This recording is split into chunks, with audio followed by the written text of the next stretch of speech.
Assalamualaikum warahmatullahi wabarakatuh.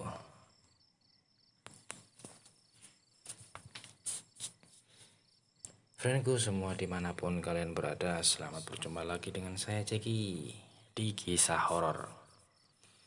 Untuk kali ini saya akan membacakan sebuah cerita yang ketiga dari Mas Hari WJYY. Ya, semoga saja benar ya cara membacanya. Ntar kalau salah dimarahin sama penulisnya. Oke, lanjut saja kita ke ceritanya yang berjudul Order dari Kubur. Selamat mendengarkan.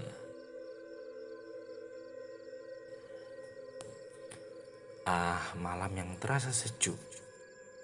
Syukurlah tak terlalu dingin malam ini. Walau genangan-genangan air terlihat masih ada di jalan raya, di balik balutan jaket sekaligus seragamku, aku melajukan sepeda motor melintasi jalan raya yang sepi. Terlihat di pinggir jalan orang-orang berjaket hijau sama sepertiku sedang asik ngobrol sambil menunggu datangnya orderan. Suasana malam kota ini memang menjadi agak berbeda setelah munculnya profesi ojek online ini. Kini banyak pengendara berjaket hijau yang mondar-mandir di sekitar kota yang telah terlelap tidur. Mas, sesuai aplikasi ya, jangan terlalu banyak sambel, kata seorang customer yang berujar melalui chat di layar smartphoneku. Segera aku menjawabnya, oke. Aku sampai di sebuah rumah makan malam. Beruntung aku datang saat suasananya masih sepi, sehingga tak akan terlalu lama. Aku memesan mie ayam sesuai dengan yang tertera dalam aplikasi. Setelah itu aku biarkan saja sang pemilik rumah makan menyiapkan pesanannya. Oke. Aku duduk di salah satu kursi kosong.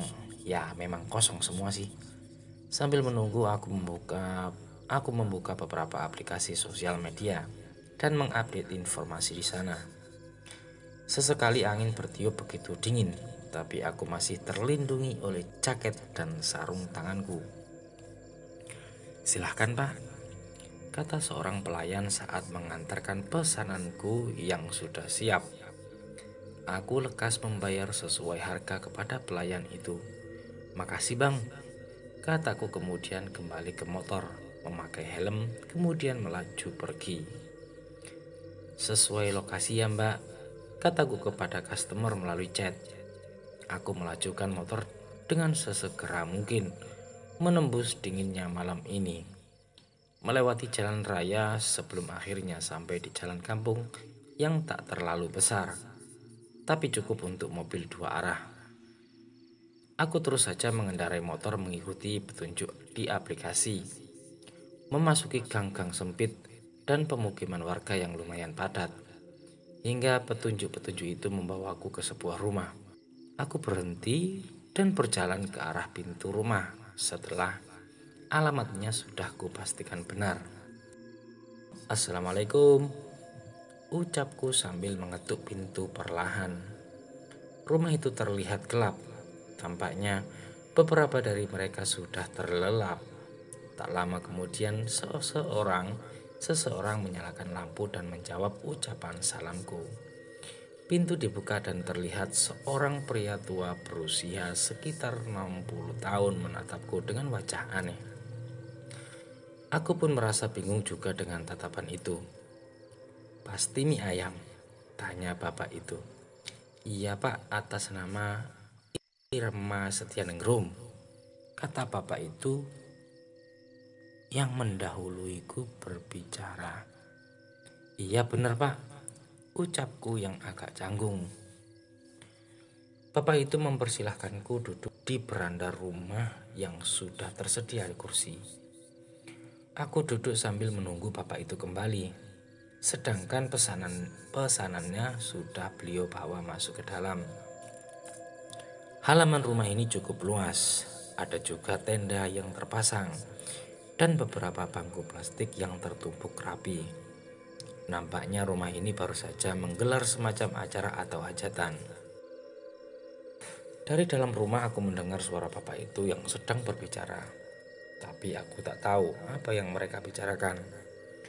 Tak lama kemudian bapak itu kembali keluar dengan memberikan uang pecahan 100.000 kepadaku. Kembalinya ambil saja nak, kata bapak itu.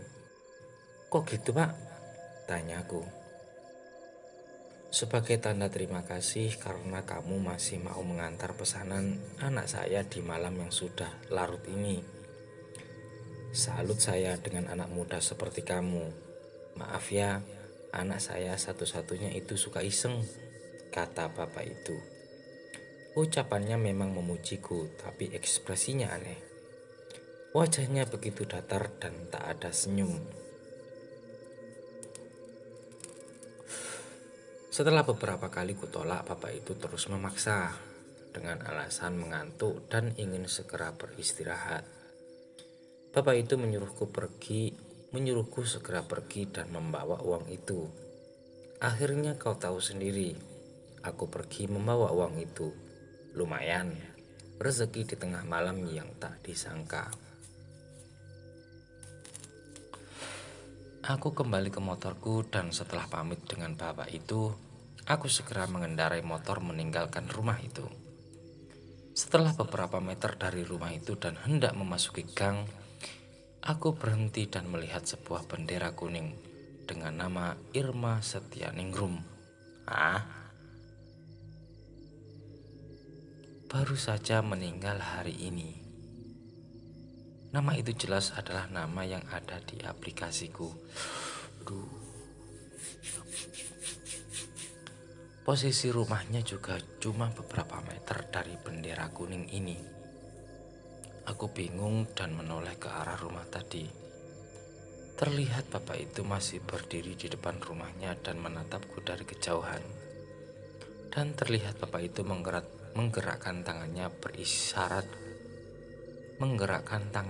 berisyarat supaya aku segera pergi. Mulutnya juga seperti mengatakan sesuatu, namun aku tak bisa mendengarnya karena kejauhan.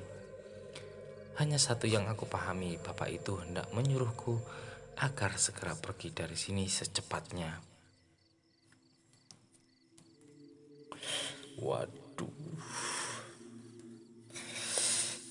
Aku pun merinding ketakutan.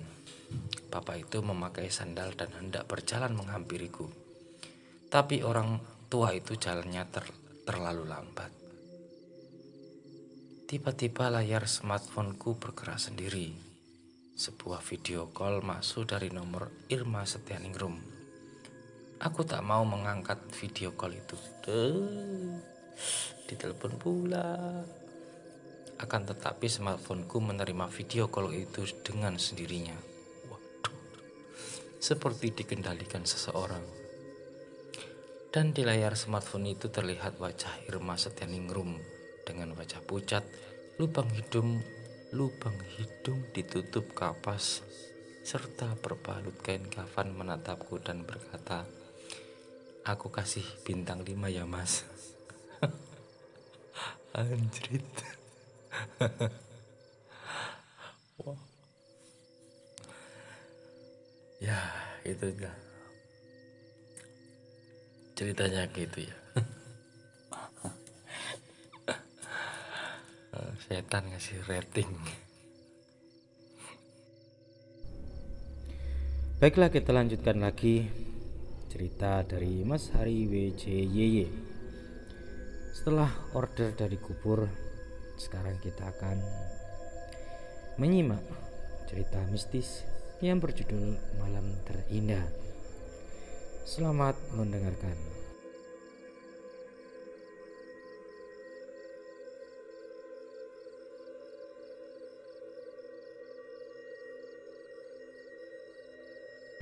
Kali ini mengisahkan tentang seseorang istri muda yang telah lama ditinggal suaminya bekerja di tempat yang jauh. Hingga suatu malam suaminya pulang. Akan tetapi sikap sang suami itu berubah. Ada apakah gerangan? Malam terindah. Hai sayang, ucap Risa saat membuka pintu dan melihat suaminya pulang. Wajar saja, selama ini Risa ditinggal oleh Bayu suaminya yang bekerja sebagai supir truk antar provinsi. Pasangan muda ini sering berpisah sehingga menimbulkan rasa rindu yang tak tertahankan. Setiap suaminya pergi mengantar barang keluar kota, Risa selalu sendirian di rumah kecilnya. Sesekali juga ia pulang ke rumah orang tuanya agar tidak kesepian. Namun kini di malam ini, Bayu baru saja pulang dari pekerjaannya. Senyum manis istrinya menyambut ia saat masuk ke dalam rumah. "Sepi banget rumah ini," kata Bayu. "Kan biasanya juga cuma kita berdua. Kita belum punya anak loh sayang," jawab Risa. "Oh iya ya, pantas saja sepi," balas Bayu yang kemudian merangkul istrinya dan masuk ke dalam rumah. Malam itu terasa lebih dingin dari biasanya. Suara jangkrik terdengar dari perkebunan singkong di samping rumah mereka. Sinar bulan pun tampak redup, tertutup oleh awan yang lumayan pekat saat itu. Namun kencangnya hembusan angin membuat hujan tak turun juga. Bayu duduk beristirahat di teras rumah setelah kelelahan melewati perjalanan panjangnya. Tubuhnya terasa pegal-pegal dan lemas. Kebetulan ia juga belum makan saat itu. Akan tetapi ia menolak makan saat Risa menawarkannya dengan alasan lelah dan ingin segera tidur. Akhirnya ia hanya minum secangkir kopi sambil menghabiskan sebatang rokok. Risa duduk menemani suaminya itu sambil bercerita kegiatan yang dilakukannya selama Bayu pergi. Begitu juga Bayu yang mendapat pengalaman baru selama perjalanan pulang pergi keluar kota. Sekitar pukul 22 waktu Indonesia Barat, Bayu meminta masuk rumah dan segera tidur. Risa segera menyiapkan kasur untuk tempat mereka tidur, merapikan spray dan mengatur posisi bantal. Ranjang mereka yang tak terlalu besar membuat Risa mampu melakukannya dengan cepat. Tak lama kemudian Bayu datang, memasuki kamar sambil tersenyum ke arah istrinya. Dia juga sempat menyimpan barang-barang bawaannya di salah satu sudut kamar. Risa pun membalasnya dengan senyuman yang terlihat malu-malu. "Gak sholat dulu mas?" tanya Risa yang kemudian membelakangi Bayu. "Gak usah, besok aja," kata Bayu yang kemudian menghampiri Risa dan kemudian memeluknya dari belakang. Pasangan muda yang telah lama tidak berjumpa itu pun melewati malam yang indah ini bersama. Dengan cinta yang masih menggebu-gebu, suasana ranjang begitu terasa romantis dan syahdu. Di tengah gelapnya malam mereka saling berbagi kasih dan sayangnya. Dan hingga pagi menjelang, hawa yang penuh cinta ini akan terus bertahan di antara mereka berdua. Ting ting, ringtone handphone Risa terdengar berbunyi dari ruang tamu. Setelah melihat suaminya yang terlelap, ia segera memakai baju sehari-hari dan berjalan menuju ruang tamu. Sebelum mengambil handphone, Risa terlebih dahulu menyalakan lampu dan membuka gorden jendela. Dengan mata yang masih mengantuk, Risa tak sempat melihat siapa yang menelpon pagi itu. Ia langsung mengangkatnya tanpa tahu siapa yang menelpon. "Halo," ucap Risa. "Risa, ini aku sayang. Sayang, aku belum bisa pulang ya. Aku mendadak harus mampir ke Jepara. Tapi cuma sebentar kok. Besok juga aku sudah pulang," kata seseorang di telepon yang suaranya menyerupai Bayu. Risa kemudian melihat ke layar handphone untuk memastikan siapa yang menelpon. Dan memang benar, yang menelpon itu adalah Bayu. Lantas, siapa yang tidur bersama Risa semalam? Risa bingung sekaligus takut, jantungnya berdegup cepat. "Mas, itu yang di kamar siapa dong?" tanya Risa dengan nada pelan dan wajah pucat. "Halo, kenapa sayang?" tanya Bayu dari telepon. Risa pun lemas dan menjatuhkan teleponnya. "Halo, halo," ucap Bayu dari telepon. Dengan wajah pucat dan pasrah, Risa menelan ludah, kemudian berbalik dan memberanikan diri berjalan ke arah kamarnya. Belum sampai di kamar, langkah Risa terhenti saat sesuatu menghalangi jalannya menuju kamar. Sesuatu itu adalah sosok makhluk berbadan tinggi dan kekar. Badannya ditumbuhi bulu yang lebat. Dari balik bulunya terlihat warna kulitnya yang hitam legam. Makhluk itu menatap Risa dengan matanya yang merah menyala, sambil memamerkan gigi-giginya yang besar dan runcing. Risa teriak histeris melihat sosok itu. Belum sempat ia melarikan diri, tubuhnya yang sudah lemas itu lebih dulu pingsan di tempat. Wadaw, seseorang yang menyerupai suaminya. Sesuatu yang menyerupai suaminya. Makanya kalau di rumah sendirian doa deh, biar terhindar dari hal-hal seperti itu. Ngeri. Lanjut ya kan ya. Kita lanjutkan cerita yang ketiga. Setan dunia maya.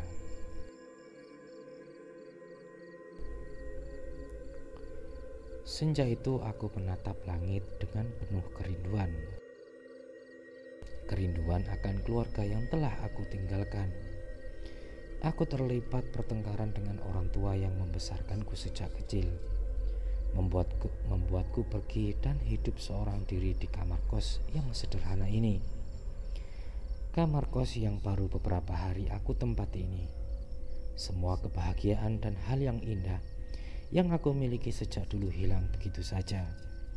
Bodohnya aku meninggalkan mereka, meninggalkan kebahagiaan yang sejak dulu aku rasakan, dan menjalani hidup dengan penuh kesendirian. Hari ini akhir pekan aku tak beraktivitas. Seharian aku menghabiskan waktu bersama handphoneku, melihat sosial media dan lainnya. Hanya itu yang bisa dilakukan oleh orang yang kesepian. Semua aku lewati begitu cepat, sampai akhirnya sekarang sudah waktunya malam datang. Kamar kosku berada di lantai 2, membuat senja terlihat jelas dari sini. Senja yang sangat indah. Aku menatapnya, dan semoga keluargaku menatapnya juga, menatap senja yang sama. Pukul 23. Lagi-lagi waktu berlalu begitu cepat. Aku tetap bermain-main dengan gadgetku, melihat sosial media.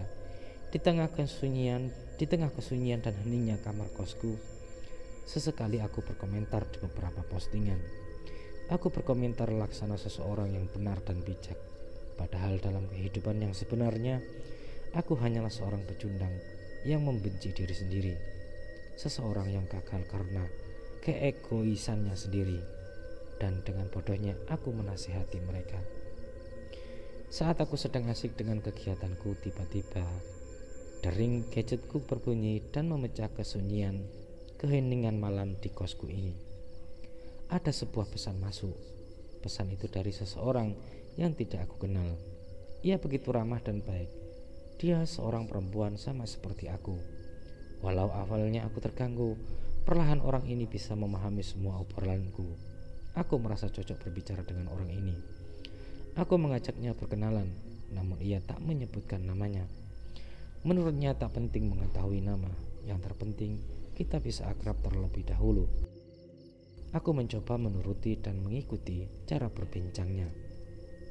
Ini sangat membantuku di saat aku kesepian, dan sejenak aku melupakan rasa rindu pada keluargaku. Terkadang kita kehabisan bahan pembicaraan di chat, terkadang pula ia lama dalam menjawab chatku. Sesekali aku melakukan selfie sembari menunggunya membalas chatku. Saat kita kehilangan pembicaraan, kita selalu menemukan topik pembicaraan baru, dan ini membuatku merasa nyaman dan tak pernah bosan. Sudah lama aku tak mendapatkan momen-momen mendapatkan seorang teman yang benar-benar bisa mengerti aku dan mau mendengarkan keluh kesahku. Aku merasakan mendapatkan keluarga baru yang membuatku berpikir ia bisa menggantikan keluarga yang aku tinggalkan. Karena di tengah keputusasaanku ini, aku mendapatkan support baru dari seseorang yang memang aku butuhkan. Tak terasa aku sudah mengobrol dengannya selama 2 jam, dan jam menunjukkan pukul 1 dini hari. Aku belum juga tidur karena masih banyak yang ingin aku ceritakan kepada teman baruku di sosial media ini. Namun pada akhirnya aku sadar bahwa aku punya kegiatan esok hari. Aku sudah terlambat tidur dan tidak bisa terjaga lebih lama lagi agar tidak mengantuk keesokan harinya. Namun sebelum kami menyudahi obrolan, ia memintaku untuk mengirimkan fotoku karena ingin melihat wajahku. Aku mengirimkannya foto selfie yang baru aku ambil beberapa saat. Aku segera berbaring dan mencoba terlelap. Namun suara gadgetku terus berbunyi dan dia membalas chatku lagi. Aku pun terpikir untuk memintanya mengirimkan foto karena aku juga penasaran bagaimana wajah orang yang sejak tadi mengobrol denganku. Namun ia berkata tidak mempunyai foto karena menurutnya kameranya berkualitas jelek. Tak lama berselang ia membalas lagi. Kali ini pesannya sedikit aneh. Boleh aku datang ke rumahmu dan meminjam kamera untuk foto? Ujarnya melalui chat. Aku berkata untuk menemuiku esok hari karena sudah malam. Aku ingin menemuinya esok hari karena aku memang penasaran bagaimana sosoknya. Sekaligus ingin berkenalan dan berbincang dengannya secara langsung. Namun ia kembali menjawab dengan aneh. Kalau ia sedang dalam perjalanan ke kamar kosku, ia sedang di jalan. Lah, bagaimana ia tahu alamat kosku? Aku bingung dan menganggap ini guyonan. Dan ia membalas chatku lagi. Kalau bisa sekarang kenapa harus besok? Begitu balasan yang aku dapat. Aku pun berkata kepadanya kalau aku akan segera tidur dan tidak bisa membalas guyonannya lagi. Tapi ia membalasku lagi. Ia bilang akan segera mengirim fotonya karena ia menemukan foto dirinya yang baru ia temukan di galeri lamanya. Aku pun sesaat membatalkan niatku untuk tidur demi menunggu foto kirimannya. Setelah aku menahan rasa ngantukku beberapa menit, terdengar dering dari gadgetku dan ternyata ia sudah membalasnya. Ia mengirimkanku foto dan aku membukanya untuk melihat wajah orang yang sejak tadi mengobrol denganku. Dan benar saja, aku melihatnya. Ia sangat cantik dengan rambut lurusnya yang hitam, kulitnya halus dan putih, membuatku tak sabar untuk menemuinya keesokan harinya. Aku pun berniat membalas chat dengan pujian. Belum sempat aku memujinya, ia sudah mengirim pesan terlebih dahulu. Aku pun membacanya. Aku sudah ada di ruanganmu, ucapnya dalam tulisan chat. Bohong, bercanda terus, aku mau tidur, balasku kepadanya. Sembari menunggunya membalas chat, aku melihat fotonya untuk beberapa saat dan aku mulai menyadari sebuah keanehan yang tak pernah terpikirkan olehku, membuat seluruh tubuhku merinding melihatnya. Di foto itu jelas ia sedang berfoto. Tak ada yang aneh dengan fotonya. Yang aneh adalah background atau latar tempat ia berfoto. Ia berfoto di tempat yang persis sama seperti kamar kos yang aku tempati saat ini. Aku pun ketakutan karena jelas ini bukanlah sesuatu yang normal dan wajar terjadi. Ini benar-benar tak masuk akal. Aku tidak berani berkomentar. Aku tak berani membalas chatnya lagi. Sampai akhirnya ia mengirimkanku pesan. Aku sudah sampai. Aku akan mengetuk kalau kau ketiduran, ucapnya dalam chat. Aku pun mendengar suara langkah kaki yang berhenti tepat di depan pintu. Perlahan aku turun dari kasurku, berjalan ke pintu dan kakiku dengan kakiku yang gemetar. Aku berjalan perlahan tanpa membuat suara. Sangat terasa perasaan takut yang hampir menguasaiku.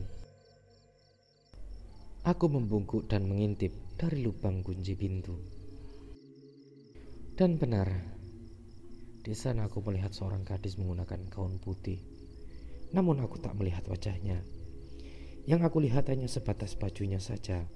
Karena pandanganku terbatas dari lubang kunci tersebut, aku semakin ketakutan. Aku bergegas ke ranjangku, berbaring dan menutupi seluruh tubuhku dengan selimut. Tiba-tiba terdengar suara ketukan yang sangat berisik dan mengganggu. Namun anehnya, Suara ketukan itu tidak berasal dari pintu, melainkan dari dalam lemari kayu kosong yang tidak terpakai. Aku sangat ketakutan dan menangis. Aku benar-benar takut dan bingung harus berbuat apa. Aku melihat gadgetku dan dia mengirimi aku pesan. "Aku di dalam lemari kayu. Tolong buka," ucapnya. Aku semakin ketakutan membaca pesan teks tersebut. Sesekali aku putus asa dan pasrah. Namun di tengah keputusasaanku ini, suara seorang gadis terdengar dari luar. Suara gadis yang sejak tadi berdiri di depan pintuku. "Buka, buka pintunya.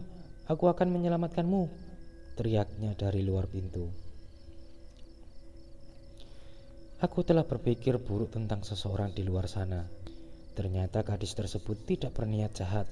Namun setelah gadis itu teriak, suara ketukan dari dalam lemari semakin keras dan mulai terdengar seperti suara orang yang berusaha mendobrak.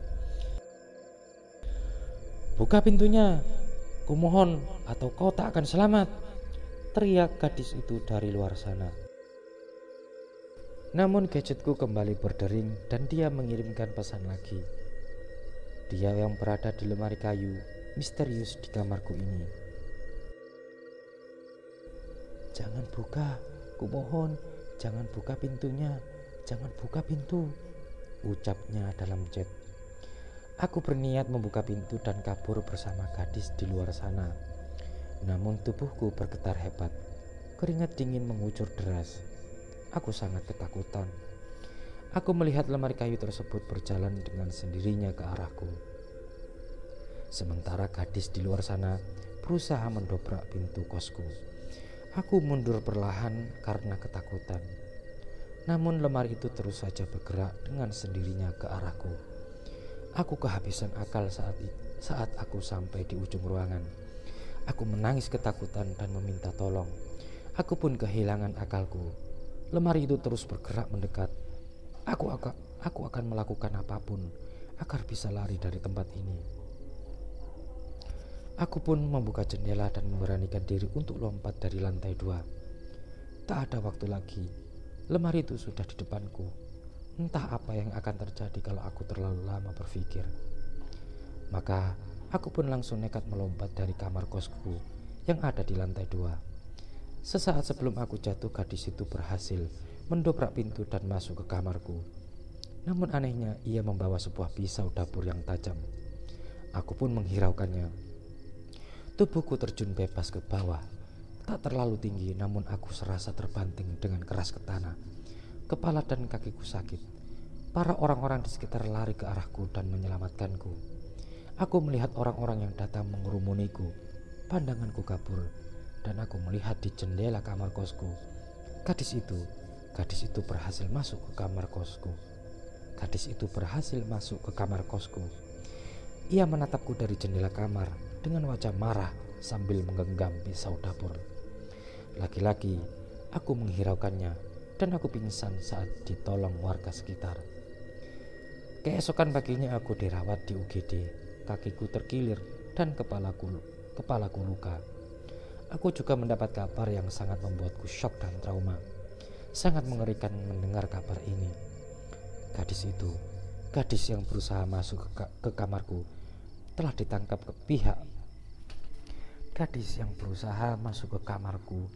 ditangkap pihak kepolisian karena kasus pembunuhan. Ia membunuh seorang wanita yang juga tinggal di kamar kos yang kutempati. Beberapa minggu sebelum aku menempati kamar kos ini, polisi menemukan mayat wanita yang dibunuh gadis itu di dalam lemari kayu di kamar kosku. Namun sang gadis pembunuh itu baru tertangkap di malam setelah aku melompat dari lantai 2. Di malam itu juga dia berniat membunuhku karena takut rahasianya terbongkar. Karena ternyata kamar kos itu menyimpan bukti pembunuhan yang ia lakukan. Aku sangat syok dan terpukul. Aku pun menghubungi keluargaku untuk meminta maaf karena aku mulai sadar tak ada yang bisa menggantikan posisi mereka. Dan di saat-saat seperti ini hanya merekalah yang aku butuhkan, bukan orang lain. Wow. Rada bingung sih ya. Ternyata kiraan yang di luar itu adalah orang yang mau menolong. Ternyata dia itu pembunuh. Demikianlah cerita mistis atau cerita horor yang bisa saya bacakan malam ini. Semoga kalian terhibur. Oke, selamat malam, selamat tidur, dan semoga kalian tidak mimpi buruk. Assalamualaikum warahmatullahi wabarakatuh.